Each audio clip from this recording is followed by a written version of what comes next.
Hi, welcome back to the channel. This video is a compilation of a series of videos that we posted recently documenting the renovation of a 1930s property.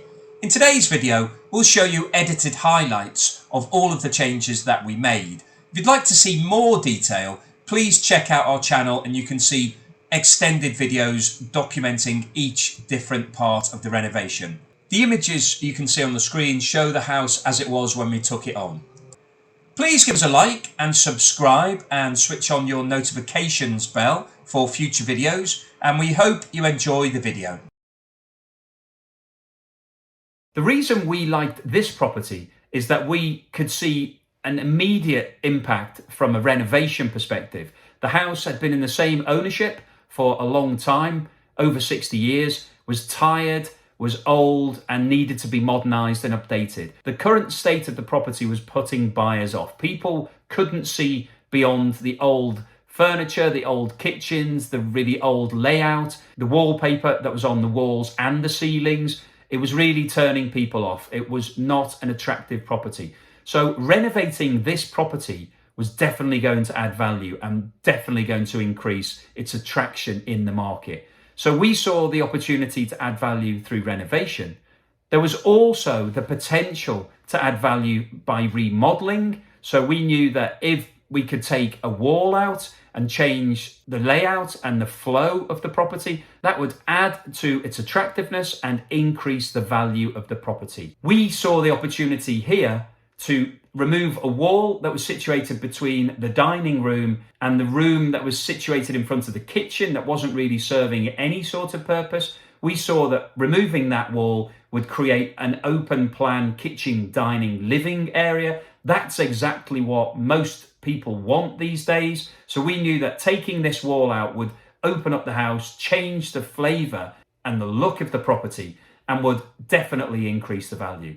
We also saw the opportunity to remodel the front of the house and the back of the house. At the front of the house, there was no parking, and in the rear of the property, there was a large garage with an asbestos roof that was out of date, not fit for purpose, and had ruined the look of the garden. It was about half the size of the garden. So we knew that removing that and changing the area back to garden would really increase the attractiveness for families and also the value of the property. We'll look at the ground floor. The problem we had here was that it felt very small and old-fashioned because we had a separate dining room and what they called breakfast room on this graphic, which is from the estate agent. And both of those rooms were really small. They had light issues in terms of feeling dark and a little bit oppressive, and just didn't have that relationship with the kitchen that everybody's looking for these days. So it was obvious to us when we walked around the property that that was really the main change that we needed to make, to take out the wall between the dining room and the breakfast room to create a one big open plan space that incorporated dining room, breakfast room and kitchen. The other issue that we needed to address was the back door, which was originally situated in the small kitchen and was restricting the amount of usable workspace and just wasn't helping with the flow of the property. So they were the two key issues that we needed to address. So the first thing to do was to get our architect in, and he came in and did a full measure of the whole property and produced these scale drawings of the property, which show exactly the same layout on the ground floor. The next stage was to incorporate the changes. So you can see here that the wall between the dining room and the breakfast room has been removed, and we're showing a steel support in the ceiling in replacement of that wall. And the benefit of opening up the three rooms so that they become one large space is that the double doors that were previously just restricted to the dining room now are available to the whole space. And by having that point of entry and exit in the larger space meant that we could block up the back door to the house and create a U-shaped kitchen and utilise all of that small space for kitchen. So taking out the wall that was previously here then meant that we created a much larger space. So this room now is about 6 meters from side to side and about 4 meters from front to back. previously we had two relatively small spaces that made the house feel small and enclosed. So taking out that wall was the first structural issue that we attended to. The other building work structural changes we did in conjunction with removing this wall was that the door that was previously here, which was the door into this dining room, we've obviously removed that and bricked it up. So that's all been done. So if we go back into the hallway, you can see that as we come through now, there is just one single door which takes us through into the kitchen diner. And then previously, where the door was here, so this was the door to the dining room, we've blocked this up and we've plastered this and painted it in. So you would never know, when you come into this house now, you would never know that previously there was a door here. It just looks like it's always been wall. And we designed it specifically in that way. So you need to bear in mind things like which way your door will open. So we've got this door opening onto this dead wall. So where the previous door was, that's now dead. So that all opens here. And that then means it feels much more spacious. And then as you come through into the room itself, the other side of this is now a little stud wall. So if we have a look at that, if we flip this camera around. So if we have a look at what we've created, where the new doorway is, the old door is now a stud wall, and that's perfect because it's about the same dimensions as a sofa. So when you step back and look at the room, it starts to make sense that you can then have your sofa here alongside the back wall, and that looks out not only onto the garden, which is a nice space, but you could have a TV mounted here, or you could put a TV here. You might want an L-shaped sofa in that corner. So it starts helping. If you start thinking about how the furniture will work in a room and how you will live here, it starts helping you to shape those decisions on what to do. Because we could have instead of putting the door here, we could have put the door to the room in this way and blocked that section up here, so that it was complete reverse of this arrangement. But we felt that this was the best choice, because when you come through this door, it takes you directly opposite to the kitchen, so you can walk straight through the house to the kitchen if you want to, or you can come straight through that door to the double doors to go out to the garden if you're having a barbecue. And we just felt that that then enabled the living space to work better to have the sofa here. If we'd have had the door on this wall, then it would have been more of a challenge, because this space would have been useless in terms of you can't really put anything here, and you can't have a sofa because we've got a utility space there and the kitchen's there. So it would have basically meant you'd only be able to have your sofa along this wall. That then means you need to move the radiator, so the radiator would have to go on the back wall, and it changes all of the plumbing. The plumbing was already in place with the radiator in that spot. So there's a lot of knock-on factors. When you make a decision as to remove a wall, you then have to think through, where do I put the door? How does that work for the room? Where's the furniture going to go? Where does the radiator go? And it starts to have a compound effect on your decision-making process. So it's not just a case of take a wall out and that's the end of the thought process. You need to think through exactly what you're going to do with the doorway, with the room, with the heating, with the flow, because it's all about flow. When you look here, we can go from the front door all the way through this, all the way through either to the kitchen or to the outdoor. So it helps the flow of this house. Removing that wall has really opened up this whole space and made it a much more usable, modern space for a family to live in. The next structural change was in the kitchen area. Originally, in this property, the back door was here, next to this window. So we had a window, and then alongside it was the back door of the property. So it was an old-fashioned back door.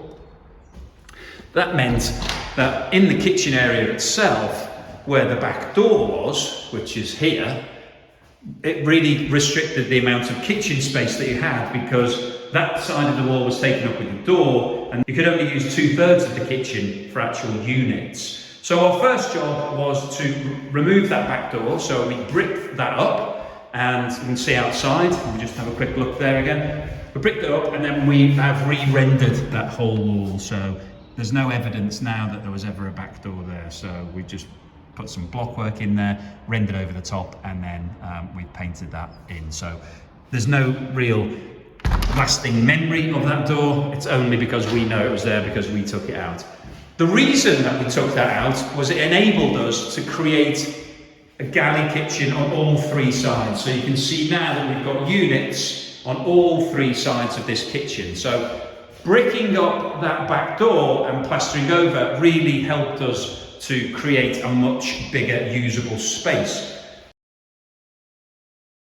When you're renovating a property, you will usually have to install a brand new heating system. That involves putting in a boiler and changing the radiators. You'll see what we've done here in this property. One of the things when you're trying to achieve a successful renovation is to minimize the cost, to try to keep down your expenditure. So you'll see today that we had to install a brand new boiler and reposition that boiler because the old boiler was in the wrong place in this house. But we've tried to work with the location of the existing radiators to try to minimize the amount of work, to reduce the cost, and also to come out with the best possible outcome. So here I am in the bathroom of this property, and you may be wondering why I'm in the bathroom. Well, the reason for that is that originally the heating system for this house was in the bathroom. So behind me is a shower. You can see we've installed a nice walk-in frameless glass shower. That was the situation for the boiler at this property originally. The way the plumbing had been done was an absolute nightmare. It was all convoluted, it was really impossible to get to, it was old, it was tired, and it had to go. So we moved it out of here and put it downstairs into a new utility room that we created. When you're installing a new boiler, one of the key issues that you need to address is the flue. So it's this section on the top here, which basically all of the exhaust fumes, all of the gases, where you've got carbon monoxide, which is potentially deadly, has to be exited out of the house. So you need to have an external wall. This is, because this is a semi-detached house, this wall here is external. You can see there's a window here, so we've got fresh air outside here. So we situated the boiler onto an external wall, which means that the flue can go directly straight out of the property. Have a look at that in a second. Here we are on the other side of the wall where the boiler is situated. So the boiler is situated just here.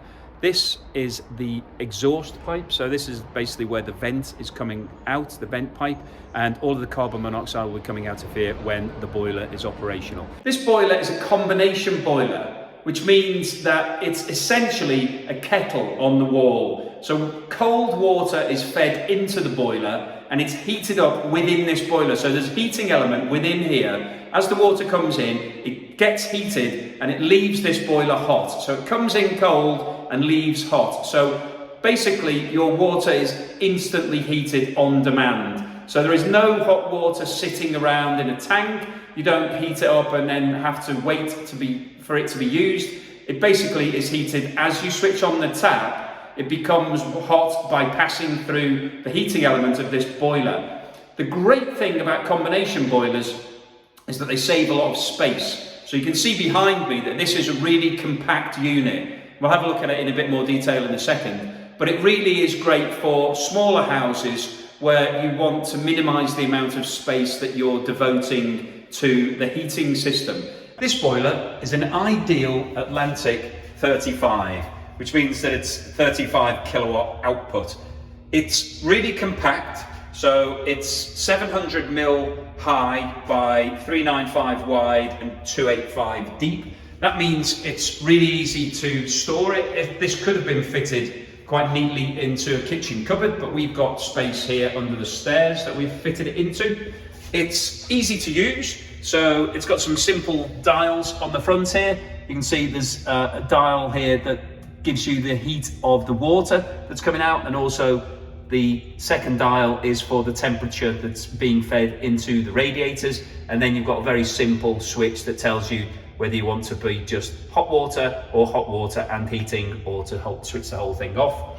It's got a dial at the bottom as well for being able to set up timers for your heating, and then it's got a pressure gauge also.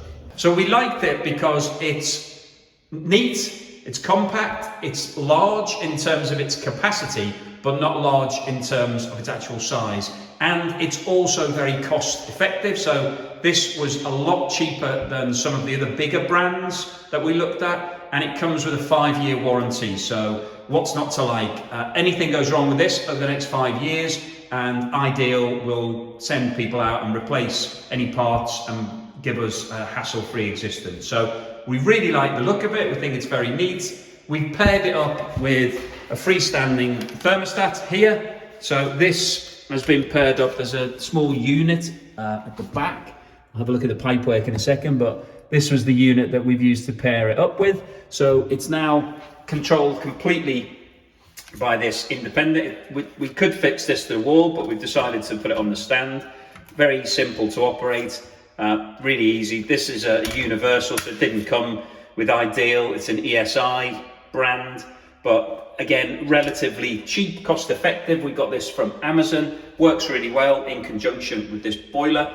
Now the heating system here is one zone only, and what that means is that the temperature for all of the radiators is the same for the whole of the house. If we have a look at the pipework, you can see this has all been installed brand new, so it's all nice and neat. We've got the flow and return, we've got the vent pipe which is going out through the wall for any condensation here, and then we've got some plumbing for the washing machine that we've got sitting next to it, so that's what the black pipe is. But you can see here we've got a really nice neat job, got a filling loop done, got the electrics very close by, and we've got a Magna Clean which basically pulls out all the particles that are in the heating system. And we'll come on to that in a minute, because we've renovated this property using the old pipework that was already here.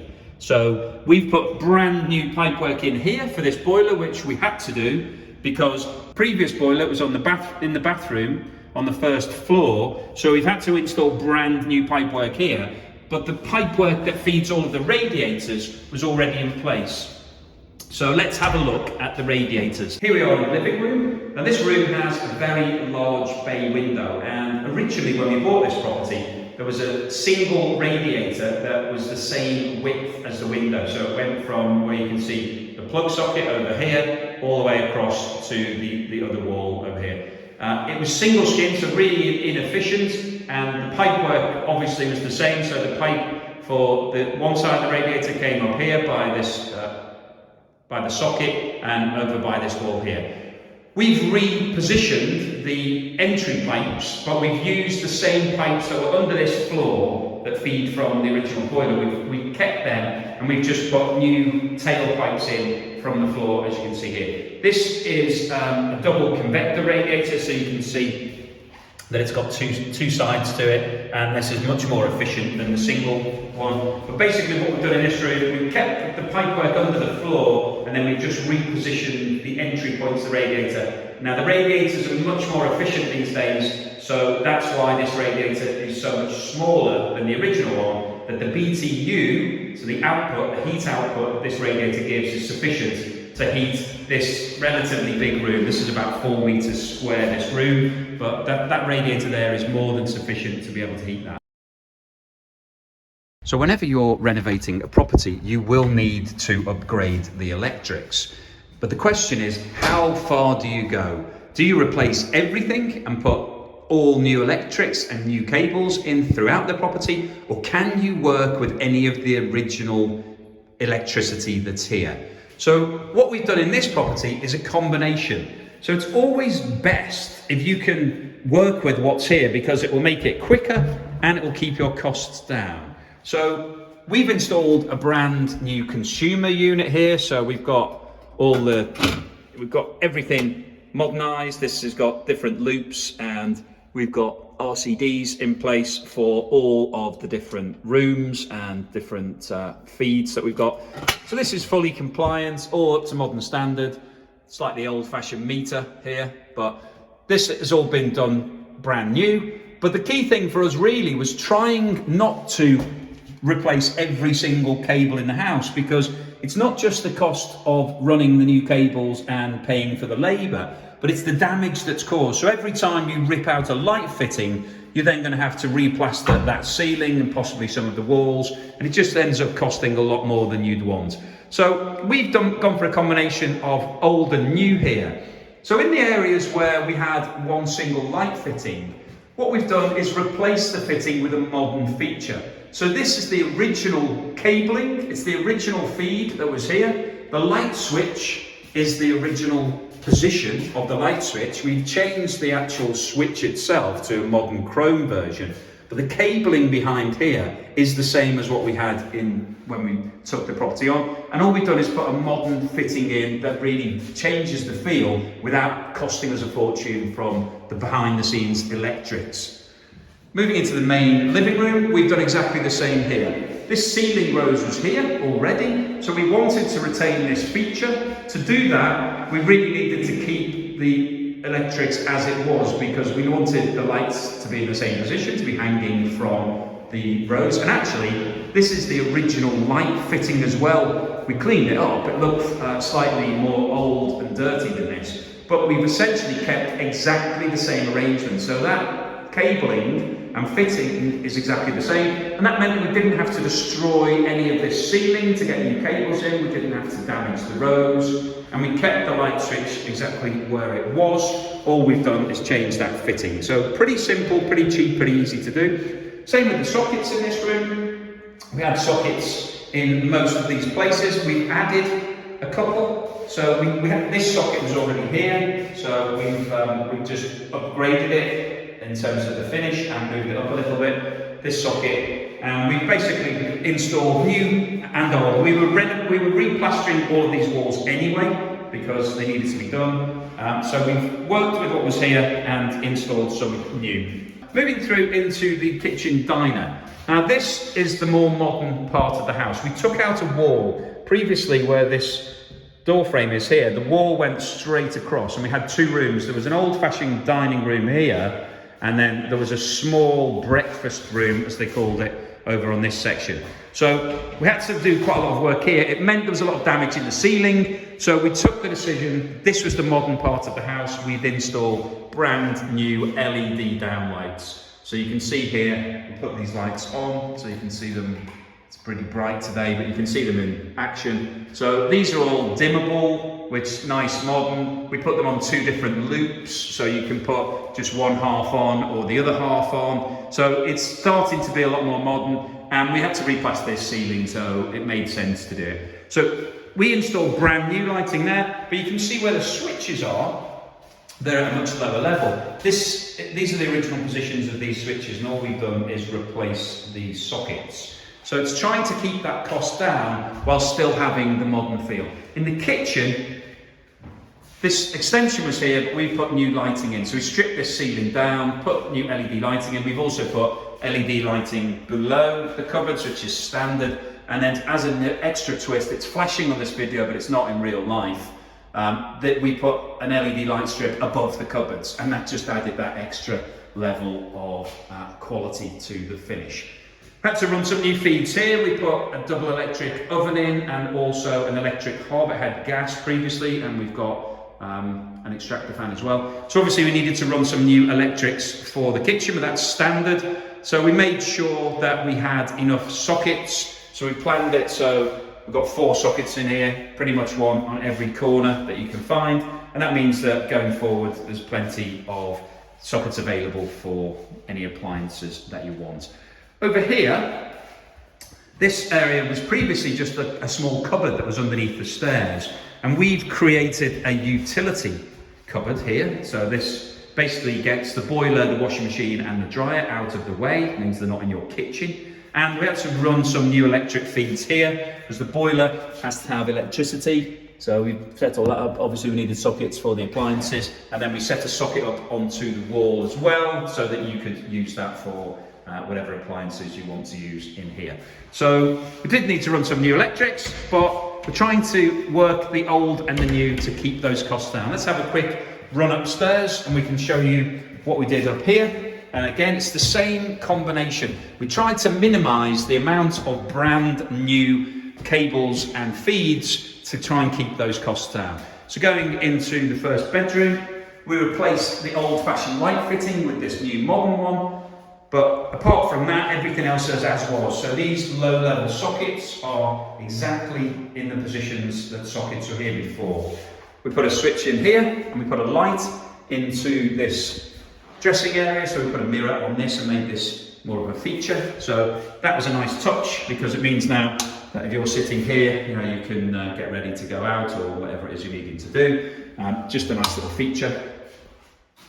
So, and changed the socket on the wall. Same with the main master bedroom.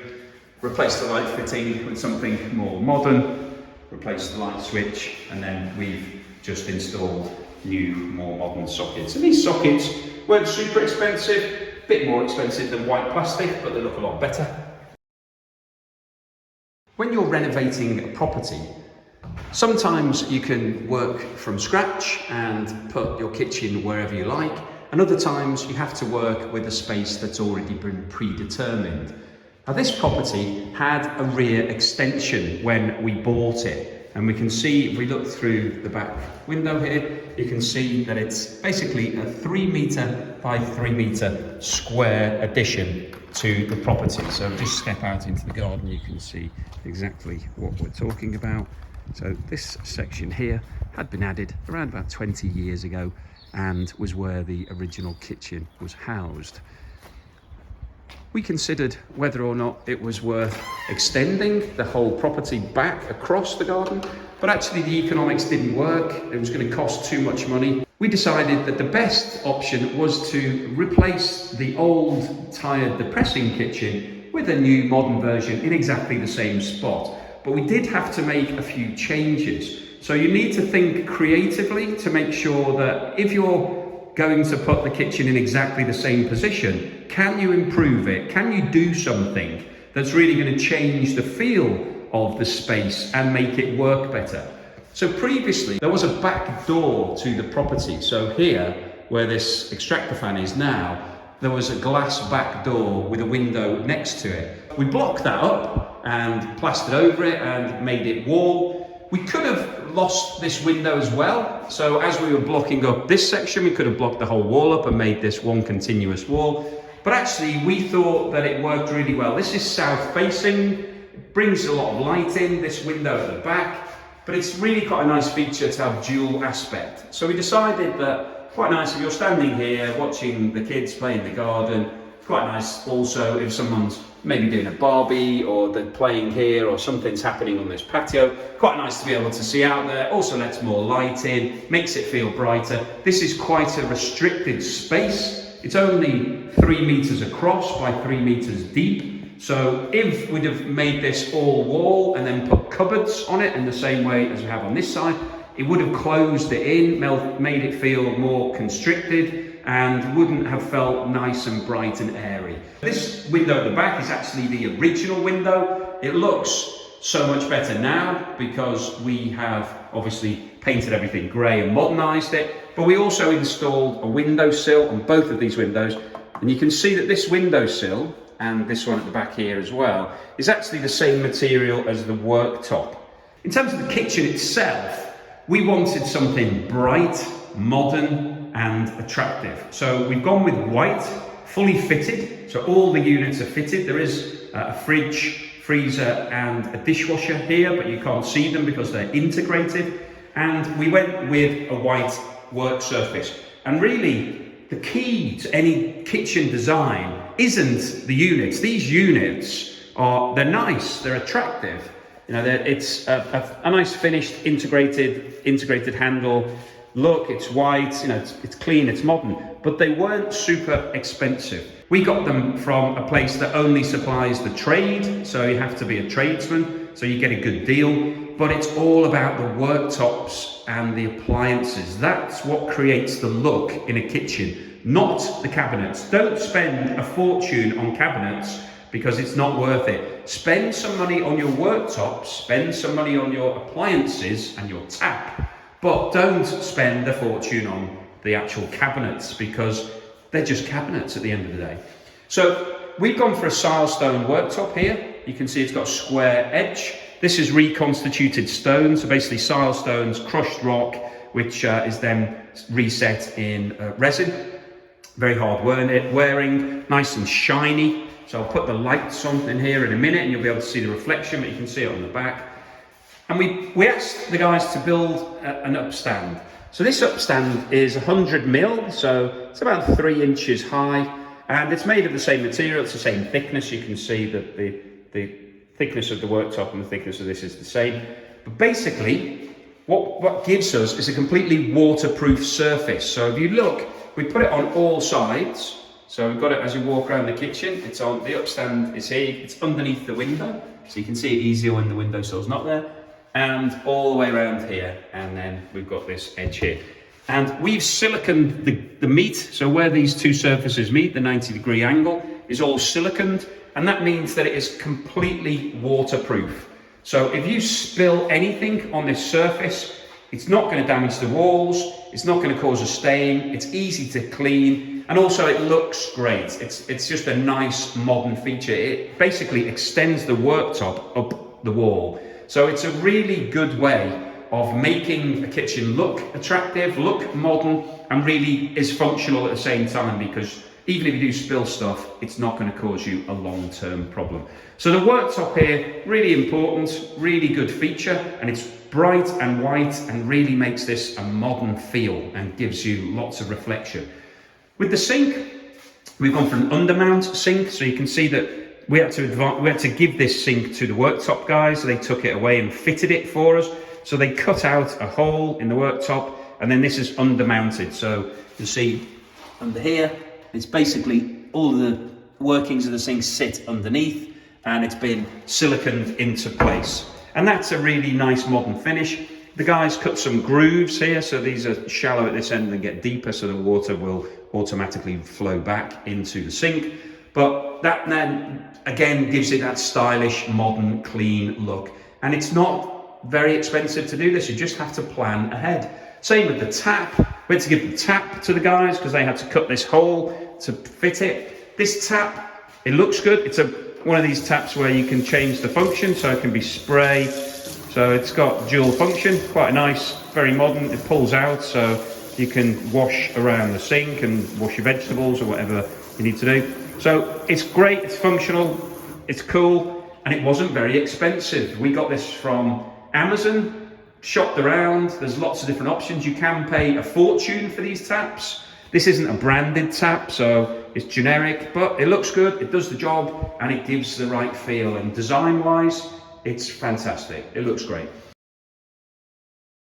So having a quick look around, we've got shower cubicle, we've got a built-in vanity sink, we've got a bath with a shower attachment, we've got a toilet, and we've got a nice stylish radiator. So let's have a look at some of these design features.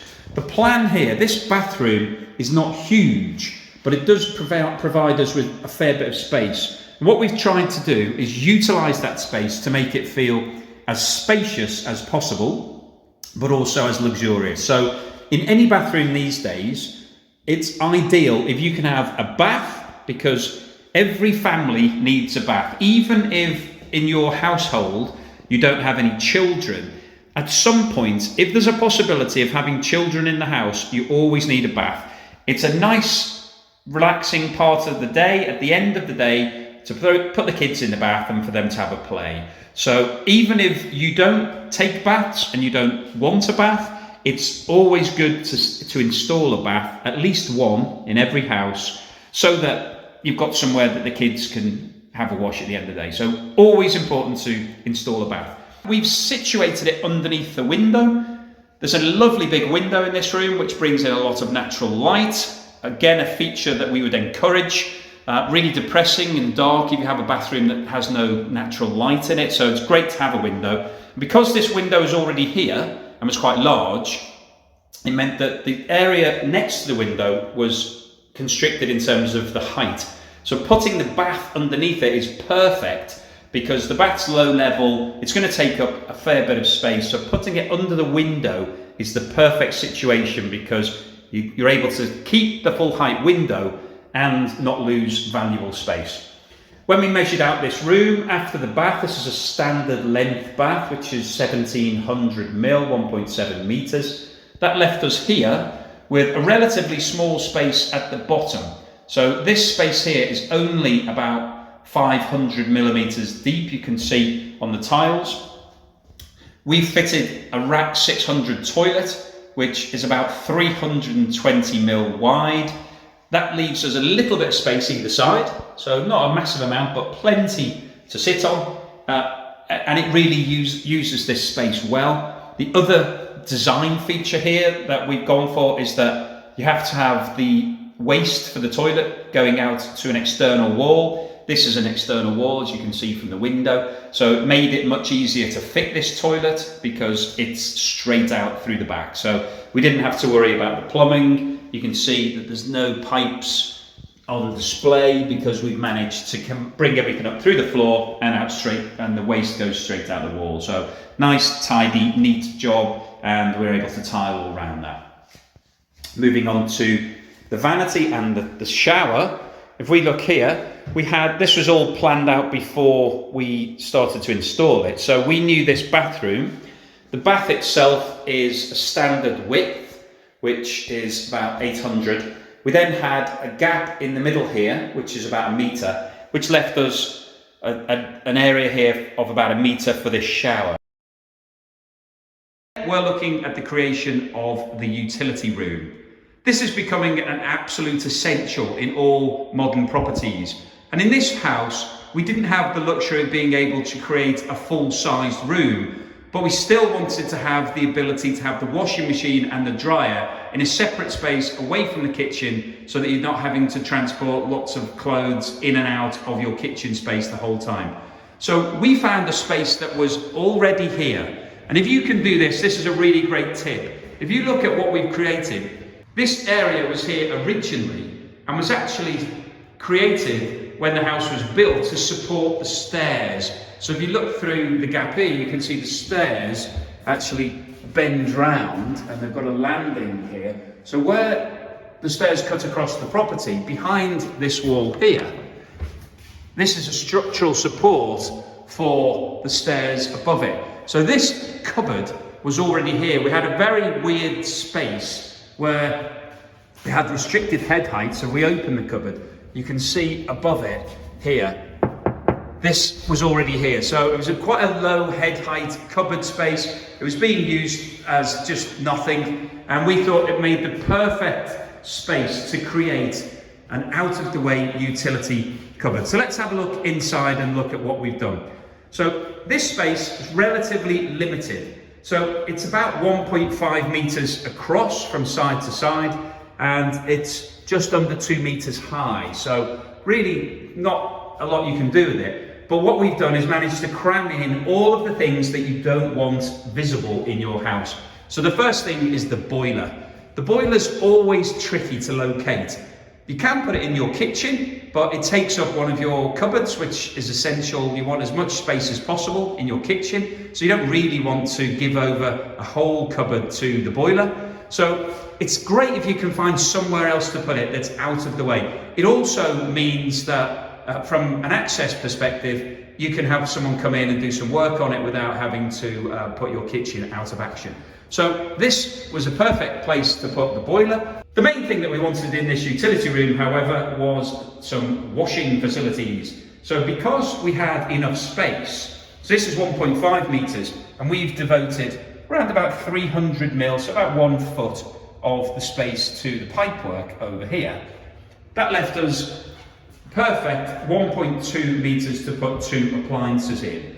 Now, because this is behind closed doors, we didn't have to worry about getting any built-in fitted units, so these are just off-the-shelf standard machines, and we've managed to get a separate washing machine and dryer, which is perfect because that means you can just transfer all the wet washing straight from one machine into the other, and then when it comes out, it's all nice and dry and ready to be packed away. The next thing we did was to put a worktop in here. So this, with the washing machine and dryer in place. We put this as standard height, so this is exactly the same as you would do for kitchen. And we actually went for exactly the same tops as we've got in the kitchen. So we could have gone for something a bit cheaper, could have put some MDF in here or just some plain wood, but we wanted to put a high-end finish. So it cost a little bit more, but not a huge amount, and it really makes a difference. When you come in here now, it's got a really nice look. If I put the light on, you can see it's reflective, it's nice, it's modern, it looks stylish. We've got a nice clean straight edge across here, so it's all very modern. This is silestone, so essentially it's crushed rock that is then reconstituted in resin. Very hard wearing, nice surface, nice and smooth, really nice to work with.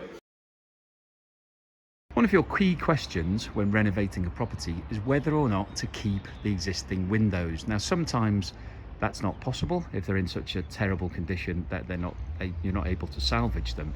But in this situation, we had some aluminium windows that were structurally sound but were looking very tired and very old-fashioned. And the main reason for that was that the surrounds, the actual wooden sections around the window, had been varnished and painted brown and were really looking very old-fashioned, tired, and made the house look very dated. So we decided that actually the windows were in decent condition, and that if we were able to modernise them through a lick of paint, then that would bring them back to life. And that's exactly what we've done. So you can see here, we've painted all of the wooden surrounds white. So we've done it on all of these different windows, and it's really transformed the look of the house, because what we've got now is a house with character. So we've retained the design and the style of the window, but really just brought it up to date with a bit of paint and a bit of TLC. It's really changed the feel of the look of it. So you can see here that it now looks stylish. It's got a bit of character because it's got the leaded cross lights at the top. But because we've painted it white, it now looks much more modern and fits in and is really a nice feature for the property. So that's one of the key things for you when you're doing your renovation, is to decide whether or not something is worth keeping and whether you can salvage it and bring it back to life, or if it's just a case of starting again. Here we are in the dining room looking out into the garden. Now, previously there was a small patio area, but it was old-fashioned and needed to be upgraded. So we've dug all of that up and we've installed modern grey Indian sandstone paving, which we've done in an irregular pattern, as you can see, which has a slightly more modern feel to it. And we've also extended the patio area beyond the end of the extension. Previously, when we looked at this garden, there was a huge old garage all across this half of the garden. That side of the garden where the extension is was taken up by a big concrete monstrosity. Had an asbestos roof, which is dangerous and needed to be removed by specialist contractors, and it was just not fit for purpose. It was old, you couldn't fit a car in it. It's not what people want these days. So we removed that, and it has transformed this garden. It has made it into something of an oasis. It's south facing, this garden, so it gets sun all day.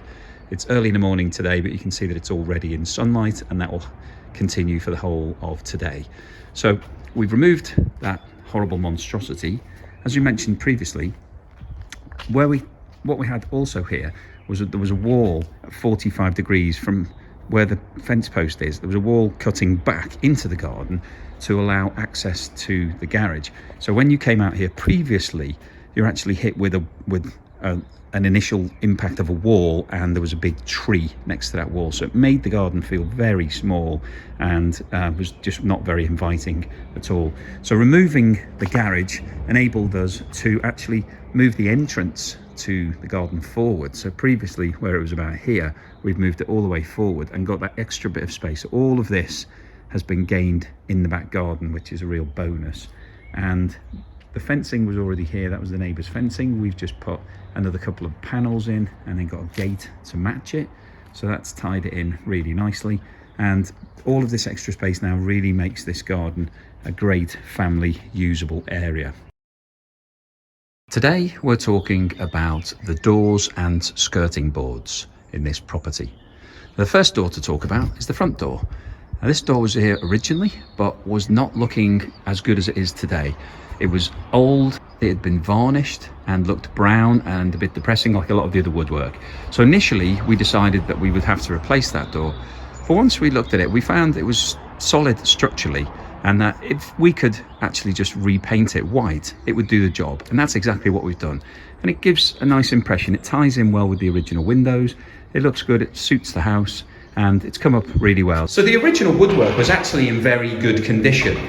There was no rotting, there was no woodworm, there were no issues, but it was all very dark brown. It all been varnished and didn't look attractive at all. So we took the decision that we'd keep all of the existing skirting board and balustrades and woodwork, all the window sills, and really all we needed to do was prime it and paint it. And that's exactly what we've done with all of it. And when you're renovating a property, the more you can retain, the more things that you can work with, then the quicker you'll be able to turn the project around, but also the less cost you'll have.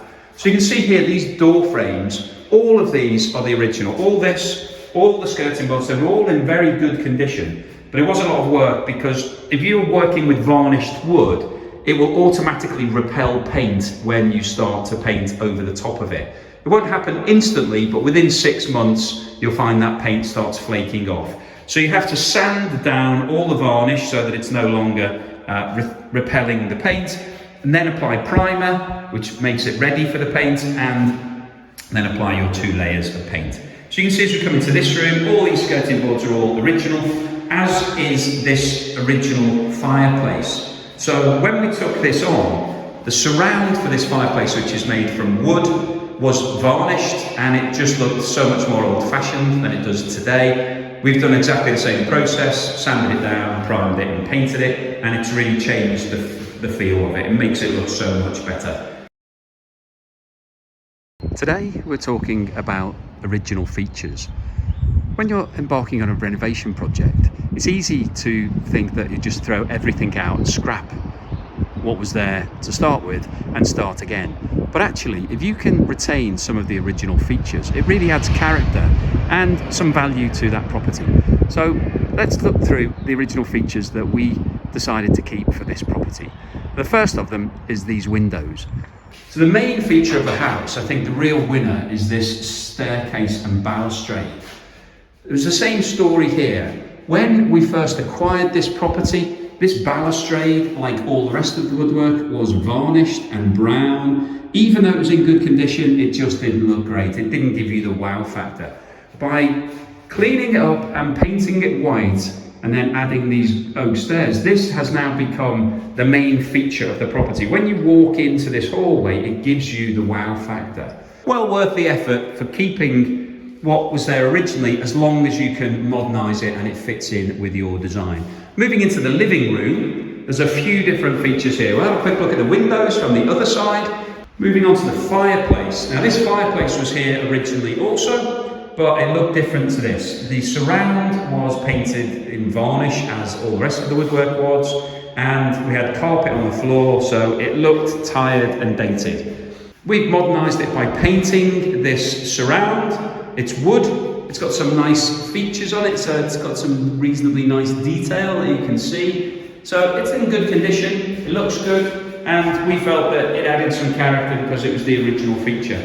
And all we've done with the fireplace itself, we've painted the back of it with some fireproof paint, so when you look close up, you can see that it's not in perfect condition, but it's okay. And from a distance, you don't really notice that, it just looks black. And we've kept the original fire insert as well, we've cleaned that up. And to tie in with that, we've kept the ceiling rose.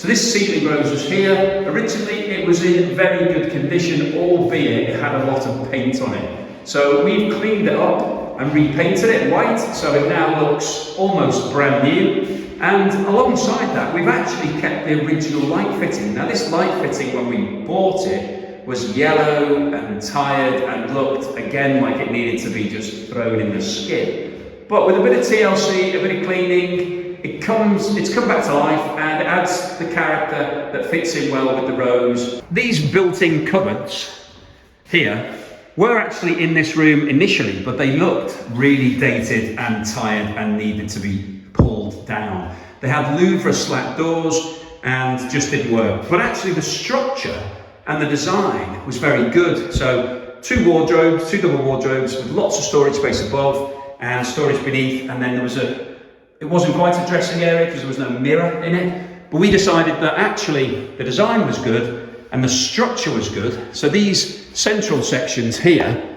the actual timber was in good condition. So all we did was remove the original doors and put new MDF doors. So this is relatively cheap, easy to do. You can get these cut to size at your local timber merchant, and then we've just painted it. We've added some metallic closers and some new handles just to modernise and make it look stylish. We added a mirror into this central section and a light, so you can use this now as a dressing area. But basically it's the same design as was here when we took the property on, but we've just modernised and brought it up to latest standards.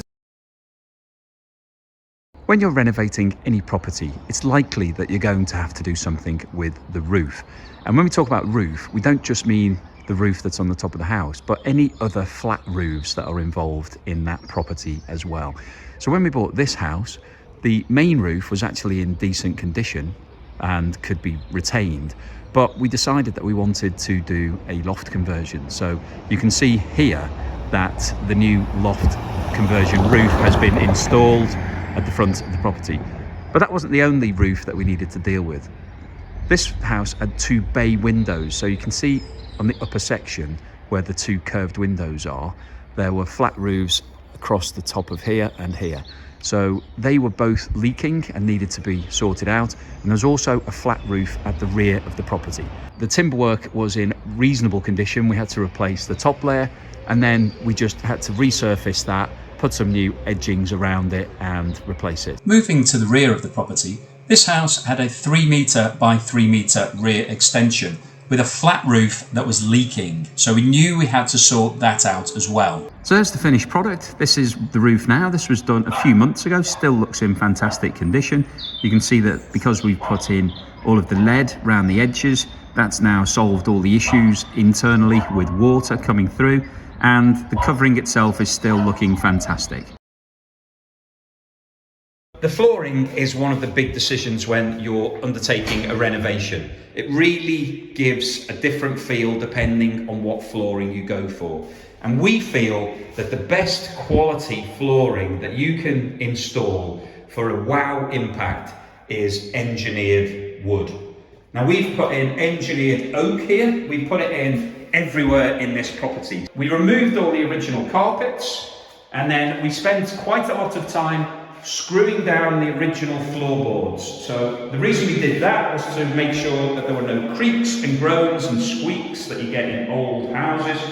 And then literally all we've done is to lay all of these boards consecutively and then bring it all together with some oil. So you can see we haven't put any floor breaks.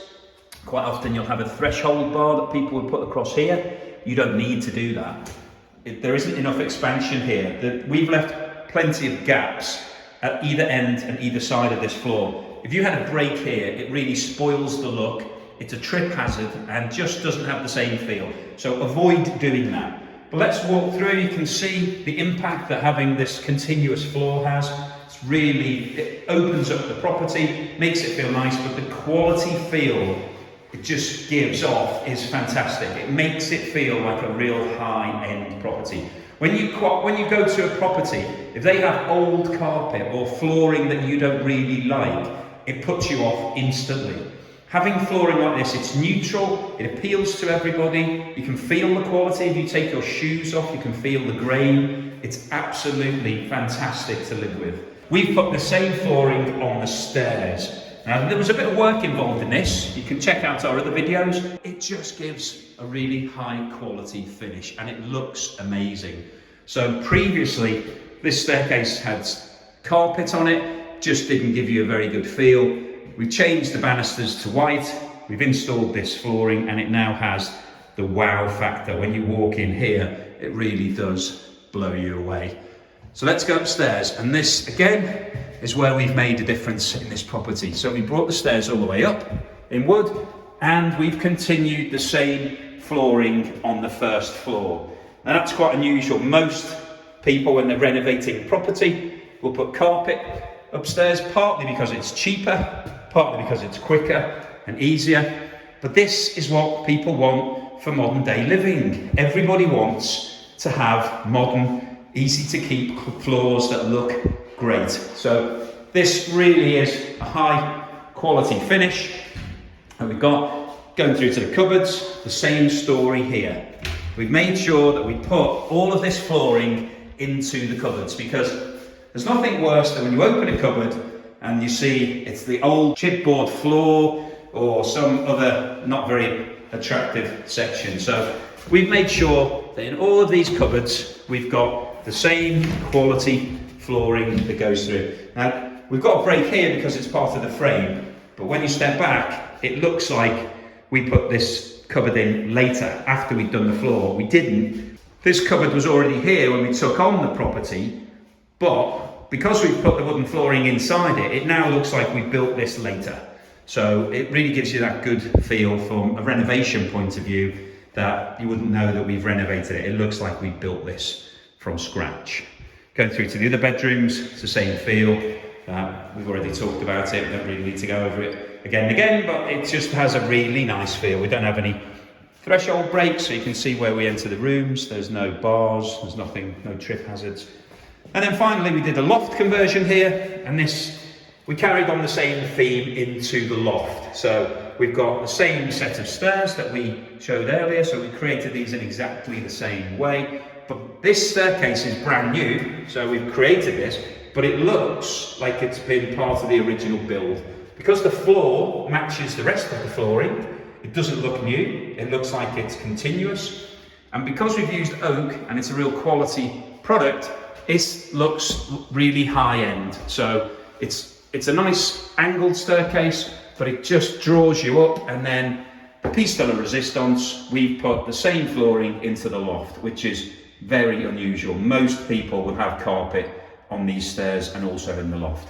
So as you come through up into the loft, it just makes it feel so much bigger, because wooden flooring does have reflective quality and just makes everything look better. It just looks really great. It's really big. It's lovely to deal with. It feels huge up here. And let's have a look in the cupboards. So we've built a built-in wardrobe with sliding mirror doors. Let's have a look in there. You can see we've put the same flooring in. So again, that same continuous quality feel. Round here we built what could be either a study work area or a dressing room area, or just some bit of fun. Same flooring goes through, so it makes it feel bigger and more continuous. And then we've got these eaves cupboards. We'll put the light on. We've got these eaves cupboards, two of these. It's the same cupboard, but we put two entry doors just to make it easier to access. And you can see that we put the same flooring in. So as you step back, it makes the whole room look a lot bigger, because your eye is drawn through to the back of the cupboard, which is where the flooring ends, rather than looking at the wall. And if we just have a quick look in the cupboard, you can see that we put the flooring all the way around this whole cupboard space. So it has a real high-end quality feel. Also makes this cupboard much easier to use, because you don't have the drop down. Quite often in these eaves cupboards, people stop the flooring at the door, and then you might have a drop of 2 or 3 inches, and it makes it awkward to get in and out of. And also it's not very clean and nice, and quite often they're dirty. This is a real high-end finish. So hopefully that's given you some ideas as to what to do for your renovation project. We've been the Property Gurus. Thank you for watching. Please give us a thumbs up and subscribe if you haven't done so already, and we will see you in the next video.